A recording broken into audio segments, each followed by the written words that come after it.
2 ya, yang ramai sekali.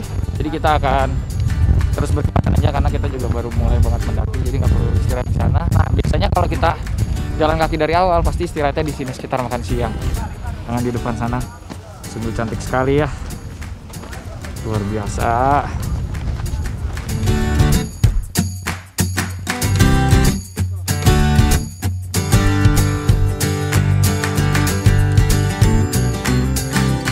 Nah kalau ini bapak ini lagi apa nih? Lagi bikin alternatif pengganti gaiter. Oh apa tuh, coba kita lihat deketin. Modal 10.000. Apa ini? Beli penjepit tenda sama tali 2.000. Ini kan 2.000. Kok bisa jadi gaiter? Gimana, kan gaiter harusnya gede? Oh enggak. Fungsi gaiter kan untuk menutup tidak terkena sepatu. pasir Iya, dan batu-batuan. Kita bikin dulu. Oh nanti kita akan comeback setelah jadi. Jadi Gaiternya gimana nih Pak? jepit. Oh dijepit. Bentar. Oh dijepit. Males banget syuting dong. Oh gitu. Tar, saya mau liatin. Oh. Jadi dia celananya tidak akan terbuka-buka daripada beli gaiter yang mahal.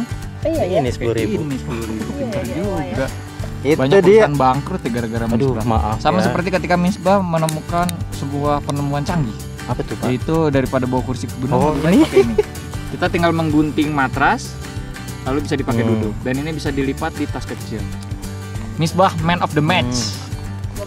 Kalau di lapangan tendangan bebas, kalau di hutan Kreasi bebas. tebangan bebas. Parah. Pepolisi hutan. Aman, Bang? Amin. Ya amin. Amin.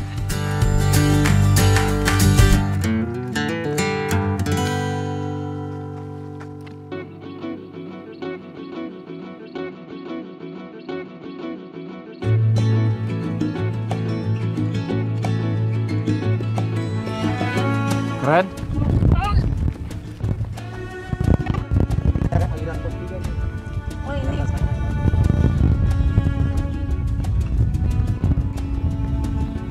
Teman-teman,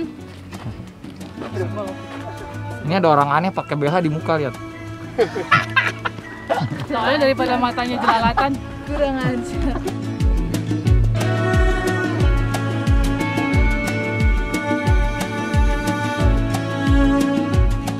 Wen, ini trik apa, Wen? Trik apa? Supaya rambut tetap keriting. Tetap keriting. Dari Oh, lurus, kenapa ya. Wendy kalau ke gunung rambut belakangnya selalu cetar ya? Keriting ya, supaya tetap Tidak pernah slay. dempes ya?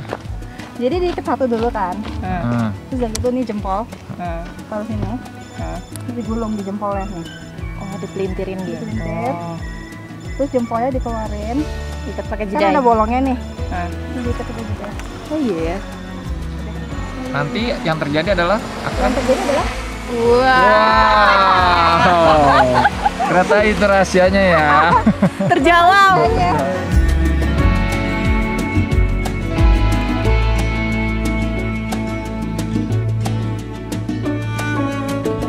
Lu tadi lagi ngomongin dinosaurus kan? Kenapa kalau Brontosaurus ketemunya di Amerika Latin? Karena kalau di Amerika nggak Latin, nggak tahu deh. Karena kalau di Pulau Jawa jadi Brontosaurus. Pak Broto, halo Pak Broto.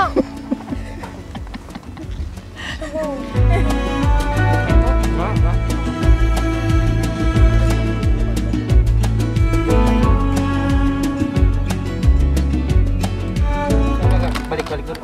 Oke. Nah, langsung.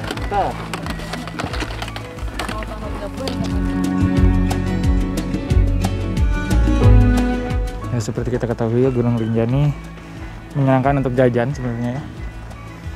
Untuk kawan-kawan apalagi di musim liburan jangan khawatir, di sini akan selalu ada jajanan yang harganya di upmark sedikit karena bawahnya jauh ke atas. Sama. Jangan isi. Jajan hour. Beli kamu melihat 1000 dua. harganya Makasih Pak. 25.000. Mantap. Gak apa-apa.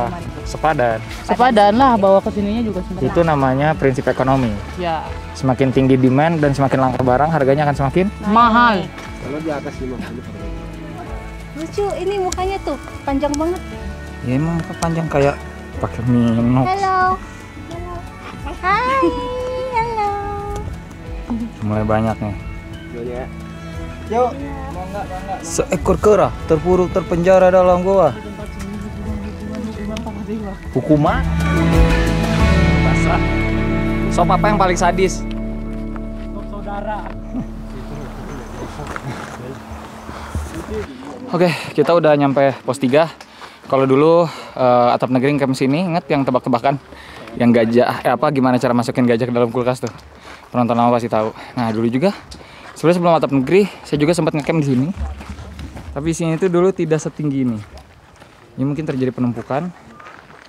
Jadi tanah di sini lebih tinggi, pasirnya ya lebih tepatnya. Kita akan ke depan. Kita akan makan siang di depan sepertinya. Para porter juga sudah berkumpul.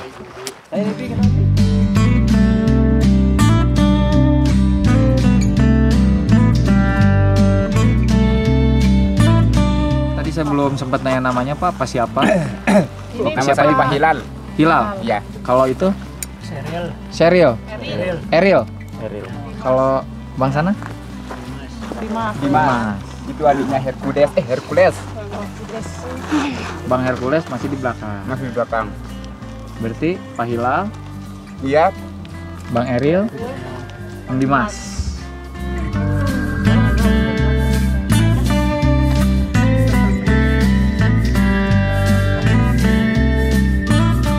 Oke, udah sekitar jam 1 lewat sedikit. Kita lanjut berjalan. Kali ini ke sebuah tempat paling menantang kalau di Gunung Hinu dibilangnya ya. Kalau lewat jalur ini. Namanya Bukit Penyesalan atau Tanjakan Penyesalan. Katanya setelah kita melewati bukit ini kita akan mulai merasa menyesal kenapa kita melakukan pendakian ini. Katanya ada 7 perbukitan yang membuat kita berharap, jadi di depannya seperti udah nyampe padahal enggak, masih ada lagi.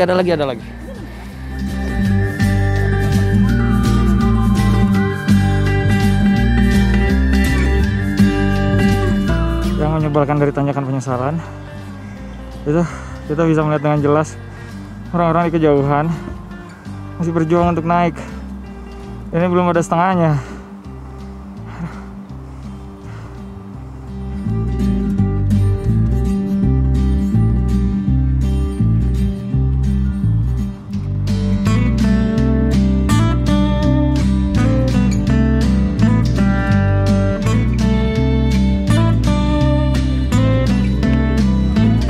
Oke, mungkin yang bikin Tanjakan Penyesalan itu jadi berat karena terlihat ya Pur ya. Terlihat.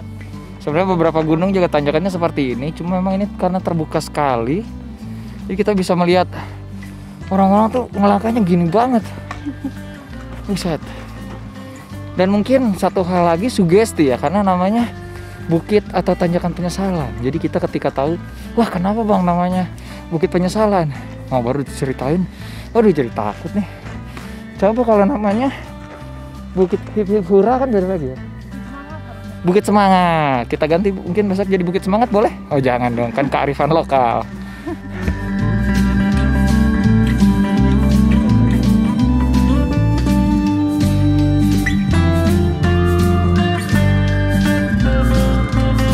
Oke, kita udah sampai pos 4. Di sini full banget ya, banyak banget manusia.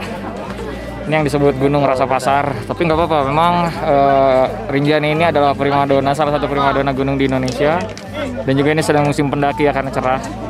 Jadi tidak bisa disalahkan juga. Yang salah ini fokusnya, aku salah fokus terus. Oke, kita istirahat dulu sebentar. Nanti kita lanjut lagi. Kita akan stay di. Hai, ada Batman. Duduk sini Pak.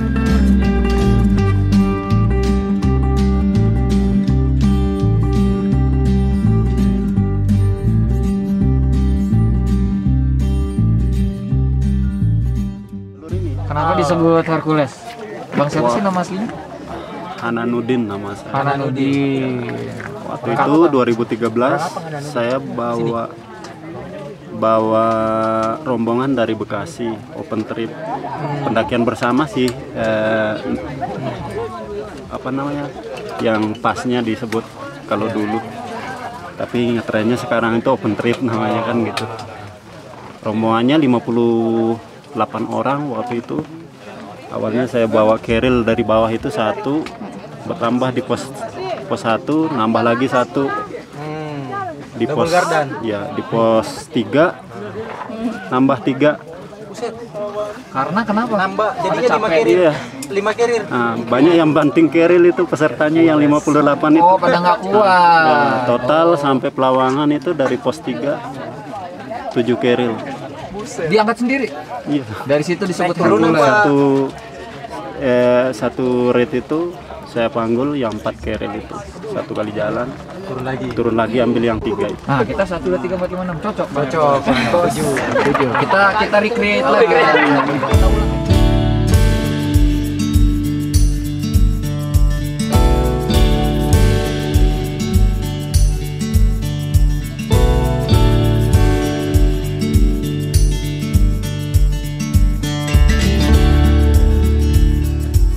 Nah, ini di atas terlihat jelas puncaknya ya. Aku pernah bikin video di sini. Wow. Ya, sekitar Iya, jadul banget ya. Nah, itu puncaknya. Set masih jauh ya. Waduh. Bukan teduhnya sih, ini kok abu.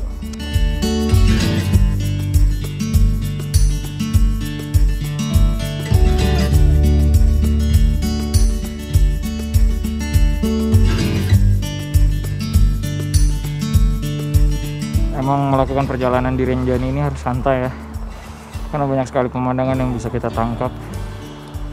Dan wajar sekali kalau orang senang sekali mendokumentasikan, entah itu memotret atau bikin video, karena nggak semua orang bisa kesini tiap hari.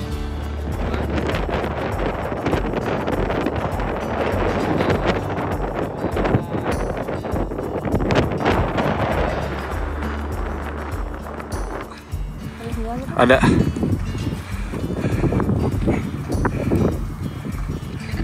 makannya bagus, tidurnya bagus. senang deh.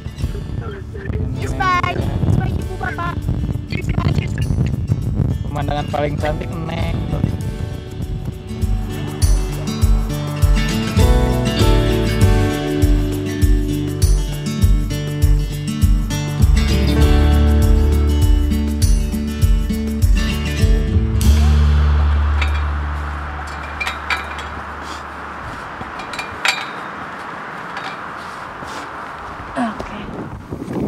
Ini udah kayak film distopia ya, pakai buff sama kacamata kayak gini. Lampunya parah banget. Kacamata yang tadi baru dibeli tidak mampu menyelamatkan, tapi ini oke banget. Cuma kurang nyaman aja, tapi nyaman doang, emang gak pernah cukup ya.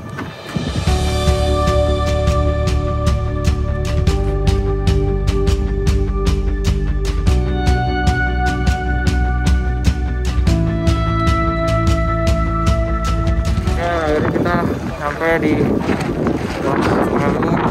Ini sih bang. Di sini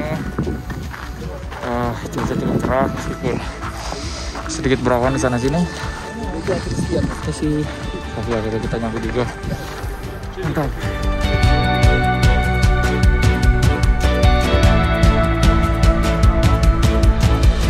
Gila, itu mulai kelihatan. Bagus. Bagus banget loh, bagus dari mana ini. Nggak boleh disebutnya nanti. Tapi Takut bagus mau banget. banding. Oh, bagus banget. Oh iya.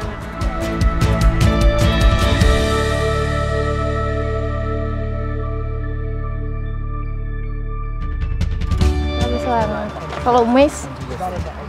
Iya, aku udah tadi udah kayak bagus banget. Gimana? Gue udah ngerti, bagus banget. Bagus banget, gila. Nanti pas senja tuh parah banget. Bentar lagi nih pas senja. Bentar pasti lagi ya? makin parah banget. Oh, nggak sabar. Itu danaunya. Iya. Hari ini kita akan camp di sini dulu ya. Siap. Ya, besok kita akan menggapai yang mana nih?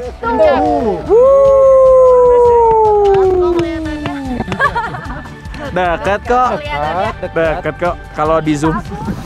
Oke, jadi ini 4 kalinya saya tiba di Gunung Rinjani. Sebenarnya puncaknya ya, tapi menginjakan kaki di Rinjani itu 4 kali. Yang pertama tahun 2016 sampai puncak.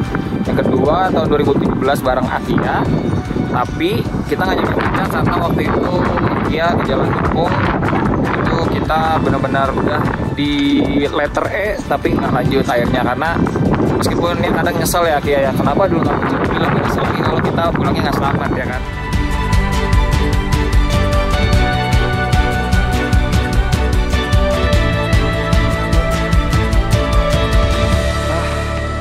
Senjanya cakep banget, aduh. Mantap, terbayar semua. Gak ada tuh yang namanya penyesalan. Mantap.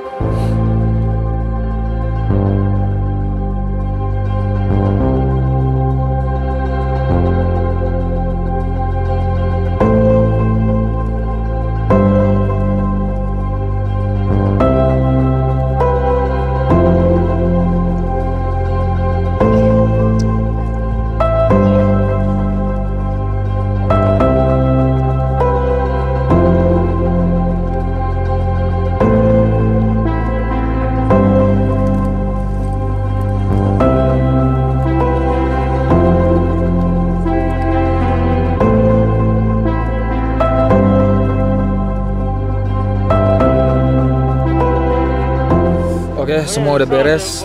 Ini udah menjelang malam. Mau menjamkan mata sejenak karena semalam cuma tidur dapat 3 jam kayaknya. Gara-gara suara ayam berkokok gitu. Ketipisan kayak gitu. Nah, jadi saya baru bangun ini jam segini. Jam berapa nih, Fur? 10. Tadi dapat tidur 3 jam kelamaan. Kita belum tidur. Enak banget ya. Kan? Kan? Enak banget. Nggak usah nanti. Mereka nggak usah. Kita belum makan karena apa? Karena airnya susah. Jadi dari total sekitar 600-an kali ya yang sekarang ada di sini. Itu kan katanya aliran airnya tuh bukan netes. Alirannya kecil aja gitu. Jadi harus antri. Buset. Jadi tadi aja abang porternya itu harus kita nunggu berapa? 2 jam ya? 2 jam baru tiba. Dari sore baru jam berapa tadi? Jadi belum bisa ya? makan gitu. Bisa sih, tapi snack banyak. Bisa. Kan banyak. Snackser. nih. Snacker. Akhirnya, Pak, kita nemu yang hangat-hangat. Hangat.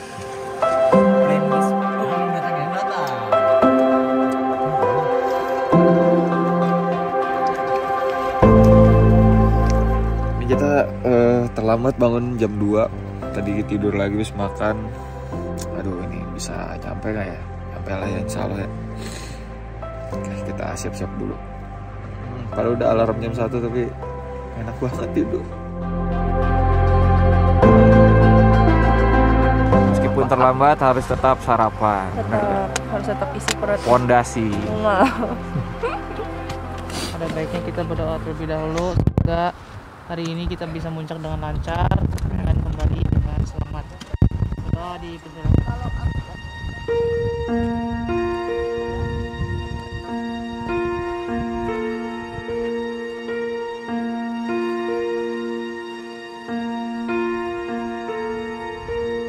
Nah, jadi yang bikin minder tuh kita lihat tuh.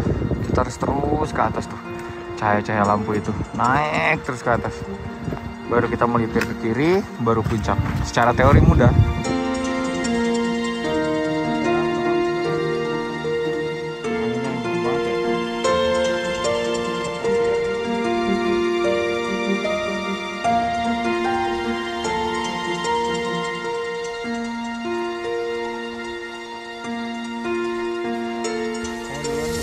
Tapi masih lebih parah Semeru kan? Wah. Kok banding-bandingin gunung sih lu? Jangan dong. Lu juga gak suka dibanding-bandingin. Oh iya ya bener. Semua punya medannya sendiri-sendiri. Kok jadi ngomongin Medan? Aduh, kan kita nggak lagi di Medan. Lombok. Gimana? Punya sih? karakteristik Dan keunikan. Kirain dan statistik. BPS dong.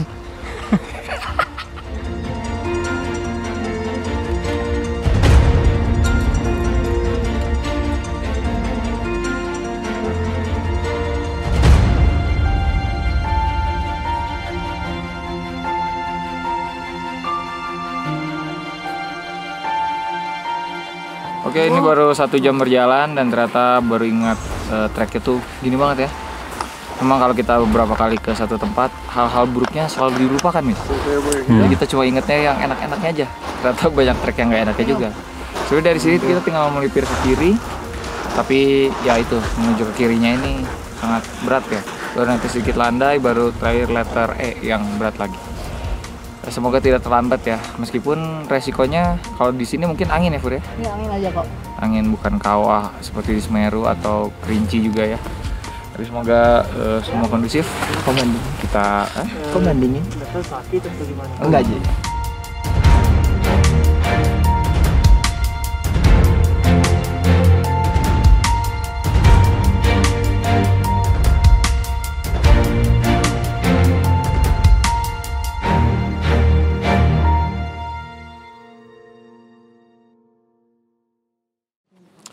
Halo kawan-kawan, sambil makan nih kita obrolan ringan ya. Karena kan saya tuh biasanya kalau sebelum bobo itu selalu menyetel-nyetel YouTube ya untuk didengarkan.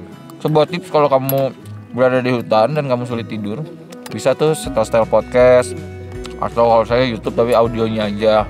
Sama lah kurang lebih. Video essay paling suka. Waktu kemarin itu saya sempat nonton, nanti mungkin saya sertakan ya. Intinya influencer tidak pernah peduli dengan nasibmu. Itu bagus loh.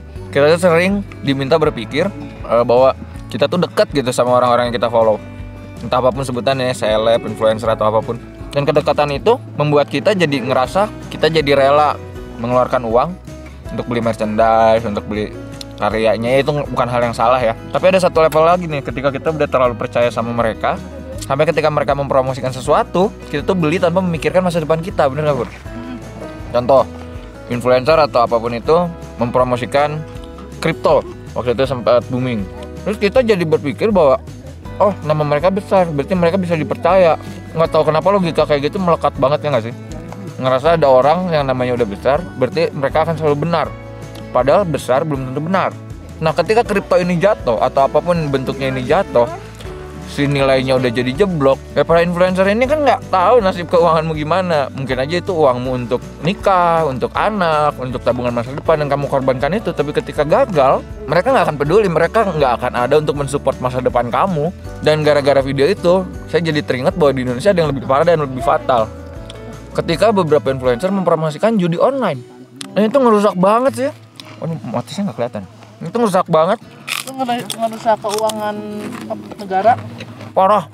200 triliun pergi ke situ. Merusak keuangan negara, merusak keuangan keluarga, membuat keluarga jadi tercerai-berai. Semuanya atas dasar awalnya logika kita berpikir bahwa oh orang-orang ini bisa dipercaya, makanya gue ikutan orang-orang ini gampang banget menang ya, karena mereka kan di endorse. Tapi yang saya tangkap dari kata-kata akhirnya adalah questioning everything. Pertanyakan segalanya. Bahkan saya pun kalau nggak tahu ya saya sebut influencer bukan ya, influencer. Tapi kalaupun ada yang beranggapan seperti itu, selalu pertanyakan segalanya. Karena yang terpenting dari perbuatan seorang adalah motif, benar nggak Bro? Motifnya apa? Kalau motif dia cuma di endorse terus kamu jadi tahu-tahu percaya, pertanyakan lagi.